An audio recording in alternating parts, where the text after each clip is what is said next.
बिस्मिल्लाहिर्रहमानिर्रहीम। इस वक्त चैप्टर नंबर 12 एफएससी का पार्ट 1 का इसका लास्ट लेक्चर आपके सामने है, जिसमें पूरे चैप्टर की समरी इकट्ठी करके जितने के फार्मूले यूज़ हुए वो सब बताए जा रहे हैं। दैट इज़ इम्पॉर्टेंट वन, जिस स्टाइल से यूज़ हुए, जिस जिस जगह यूज़ हुए वो सब आपके सामने है। एक गुड समरी आपकी क्लियर हो जाएगी। हाँ जी, सबसे पहले था ट्राइंगल्स का सॉल्यूशन। चैप्टर का नाम है। ट्राइंगल के 6 एलिमेंट होते हैं, जिसमें 3 साइडें, 3 साइड्स और 3 एंगल्स।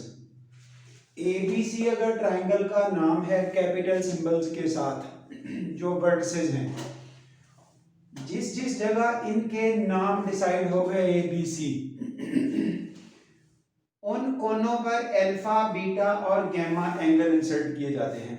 जिस जगह A वर्टेक्स रख दिया गया उसके साथ एंगल अल्फा, B वर्टेक्स पर बीटा, C वर्टेक्स पर गैमा, जहां मर्जी इनको असाइन करें, लेकिन जब वंस असाइन ट्राइंगल के वर्टिसेस के नाम जब असाइन हो गए तो उसके बाद फिर हम बाउंड हैं उस A पर अल्फा, B पर बीटा और C पर गैमा लिखने के लिए।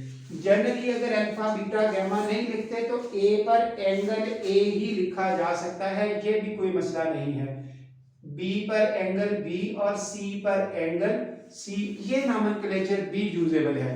फिलहाल मैं इस बुक की बात कर रहा हूँ, इसमें आपको ये लैंग्वेज यूजेबल नहीं मिलेगी, आपको अल्फा, बीटा, गैमा के साथ यूजेबल डाटा मिलेगा। उसके बाद जब A असाइन कर दिया तो A की opposite side small a, B की अपोजिट साइड स्मॉल b और C कैपिटल की अपोजिट साइड स्मॉल c। ये C कैपिटल वर्टेक्स का नाम है, उसके अपोजिट साइड जो C है वो स्मॉल c उसकी लेंथ का नाम है जो अपोजिट साइड्स है। तो it means small a b c जो है वो ट्राइंगल की साइड्स की लेंथ्स के लिए यूज हो रही हैं। हाँ जी, उसके बाद चैप्टर के 2 हिस्से किए गए। Right triangle, oblique triangle. Right triangle वो जिसमें एक angle, one angle equal to 90 degree या राइट, जिसमें एक एंगल राइट या 90 डिग्री हो उसको राइट ट्राइंगल कहते हैं। राइट ट्राइंगल में कौन कौन से फार्मूले यूज हुए? ये ट्रिग्नोमेट्रिक रेशियोज या ट्रिग्नोमेट्रिक फंक्शंस जो बच्चा मैट्रिक लेवल से स्टडी करके आता है। Sine of alpha equal to perpendicular over hypotenuse, cos alpha base over hypotenuse, tan alpha equal to perpendicular over base, या sine alpha over cos alpha. इन्हीं को डिवाइड कर देंगे तो हाइपोटेन्यूज कट जाएगा, परपेंडिकुलर ओवर बेस के साथ statement आपको मिलेगी। ये चीजें जब हम बेसिक लेवल पे, मैट्रिक लेवल पे याद करके आ चुके होते हैं तो उस वक्त यहाँ एंगल थीटा, बीटा या एनी वन एल्स यूजेबल होता है। बच्चा कुछ हद तक वहाँ डिस्टर्ब होता है या इस लेवल पे भी आके सोचता है ये परपेंडिकुलर बेस और हाइपोटेन्यूज किस बला का नाम है, इसमें तो नहीं कोई टेंशन। आमतौर पे बच्चा ये समझ रहा होता है कि ये बेस होगी, ये हाइट होगी, या परपेंडिकुलर होगा, ये हाइपोटेन्यूज होगा। लेकिन जब ट्राइंगल थोड़ी टेढ़ी मेढ़ी बना दी जाए, उसकी एडजस्टमेंट बेतुकी सी कर दी जाए, डिसफिगर सा काम कर दिया जाए, तो फिर हमें एडजस्टमेंट यूं करनी है जो एक्चुअल डेफिनेशन है कि परपेंडिकुलर क्या चीज है, वो साइड जो एंगल अंडर कंसिडरेशन के सामने आए। ये देखिए एंगल अंडर कंसिडरेशन। अब अंडर कंसिडरेशन का मीनिंग, इस वक्त अल्फा अंडर कंसिडरेशन है, अल्फा अंडर कंसिडरेशन है तो अल्फा की अपोजिट साइड ये आपके पास परपेंडिकुलर का काम करेगी। और हाइपोटेन्यूज क्या है? जो साइड 90 डिग्री के सामने है, 90 डिग्री के अपोजिट साइड वो C है। इस तरह ये फार्मूला बनेगा।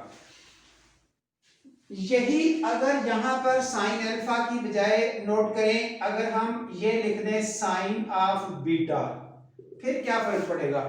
अब अंडर कंसिडरेशन एंगल बीटा है तो बीटा के सामने वाली साइड परपेंडिकुलर होगी, हाइपोटेन्यूज एज इट इज वही होगा। फिर फार्मूला का यूज ऐसे होगा।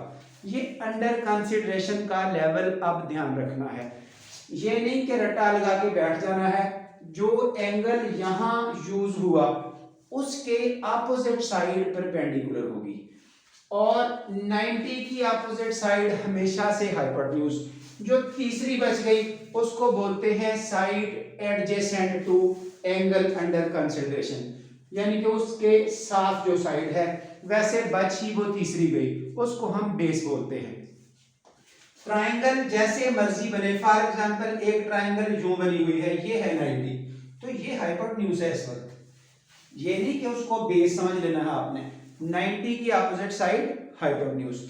उसके बाद एक पैथागोरस थ्योरम का यूज है, वो भी इस राइट ट्राइंगल में होता है। पैथागोरस क्या है?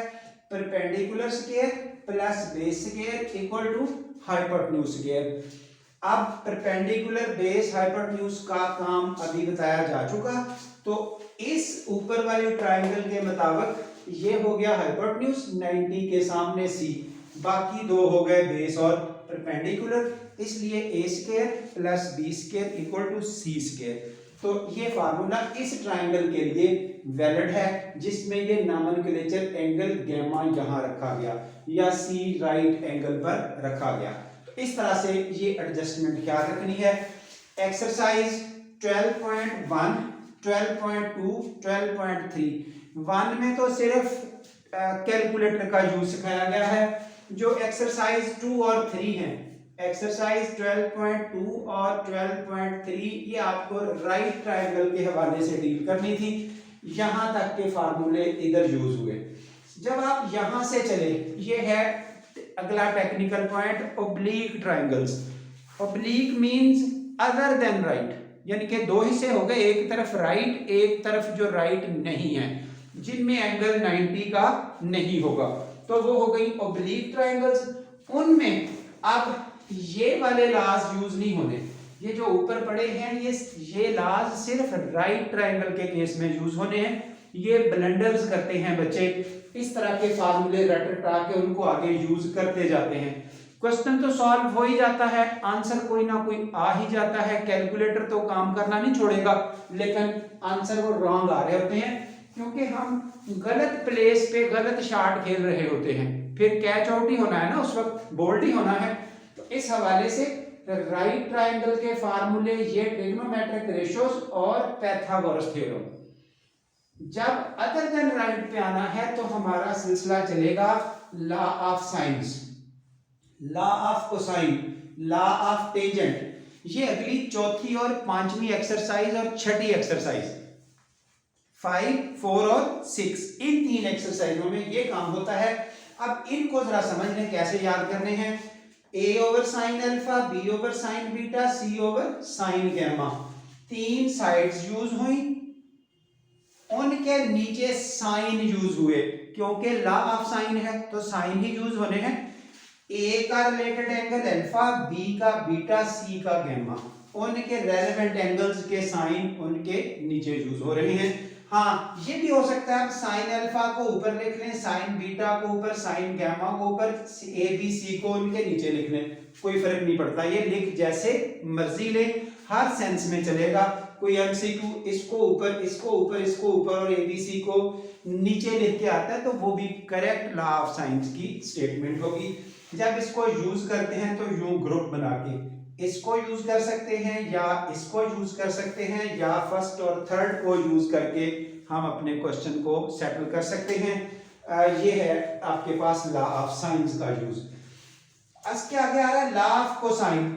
लॉ ऑफ कोसाइन में कॉस यूज होगा, कोसाइन नाम से ही पता चल रहा है, तो कोसाइन के हिसाब से तीन साइडें, कोई एक साइड इधर बाकी दो उधर। ये देखिए ए स्क्वायर इधर है तो बी स्क्वायर सी स्क्वायर इधर है, बी इधर है तो सी ए इधर है, सी इधर है तो ए बी इधर है। तीन साइडें, एक साइड पे बाकी दो दूसरी साइड पे। फिर उसके बाद इन्हीं दोनों का 2 टाइम प्रोडक्ट है 2bc, 2bc, इन्हीं दोनों का 2 time product 2ca, 2 time product 2ab, minus sign के साथ। काज क्योंकि ला ऑफ कोसाइन है इसलिए कोसाइन ही आएगा।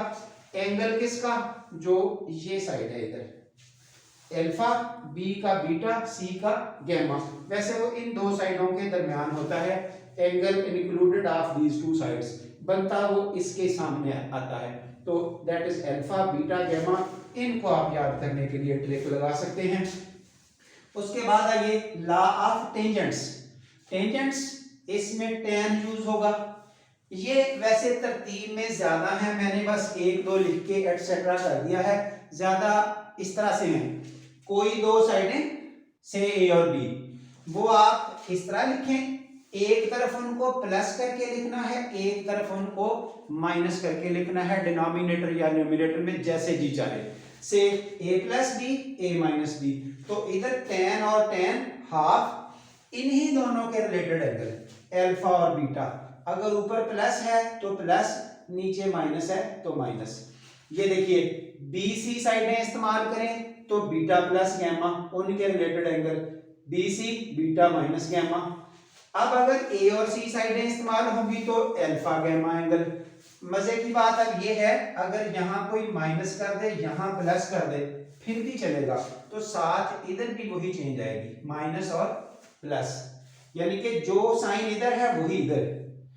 ये भी अगली बात ठीक है कि अगर b को कोई पहले लिख दे, a को बाद में लिख दे, b माइनस ए, तो बिल्कुल इस साइड पे इनके एंगल्स की भी वही तरतीब बदल जाएगी। ऐसे ही tan of beta minus gamma over 2, जिस तरतीब में ये है उसी तरतीब में एंगल होंगे, उसी तरह का साइन होगा डिवाइडेड बाय 2। इस तरह ये कोई 12 के करीब फार्मूले आप डिजाइन कर सकते हैं tan के, तो कोई किसी भी तरह लिखा जा सकता है, वो आप आसानी से यूज कर सकते हैं। किसी एमसीक्यू में मसला नहीं आना चाहिए, कोई एक आध नहीं रटा लगा लेना। हाँ जी, ये एरिया के हवाले से दो फार्मूले बच गए, बाकियों को मैं डिटेल से पिछले लेक्चर में डिस्कस कर चुका हूं, बस हमारे ये डिस्कशन वाले रह गए। ये देखिए एरिया ऑफ द ट्राइंगल 12.6 तक काम हो चुका, आगे 12.7 में एरियाज आने हैं, 12.8 में ये काम होना है जो हम डिटेल से कर चुके। इनको और इनको यूज करते हुए इन हाफ एंगल्स को अगर पहले कहीं यूज करना चाहते हैं 12.6 वगैरह में तो कर सकते हैं, ये वाले फार्मूले कर सकते हैं, लेकिन जरूरत नहीं है, वो इनसे ही हैंडल हो जानी है। लेकिन इनका यूज 12.8 में, इनका और प्लस इनका वो फ्रीक्वेंट है। तो 12.7 की अब बारी है, 7 में ये ग्रुप चलता है, ये यहां हीरो से लेकर इतना, ये आपका 12.7 का एरियाज के हवाले से बात होती है। किसी ट्राइंगल के एरिया का मतलब है ये जगह, ठीक है। इसके ऑल पॉसिबिलिटीज देखिए, अगर तीनों साइडें मौजूद हों ए बी सी तो हीरो फार्मूला, इस पे मैं ज्यादा डिस्कशन नहीं कर रहा, बहुत हो चुकी, s इंटू एस माइनस ए वगैरह ये क्या होता है। तीनों साइडें अवेलेबल हों तो क्या किया, एक साइड छोड़ दी, अब दो साइडें रह गई। कौन सी दो साइडें, बी और सी, ए और सी, ए और बी, कोई भी दो पॉसिबल हो सकती हैं। तो ये एक साइड जो कम हुई इसकी जगह एंगल आ जाएगा।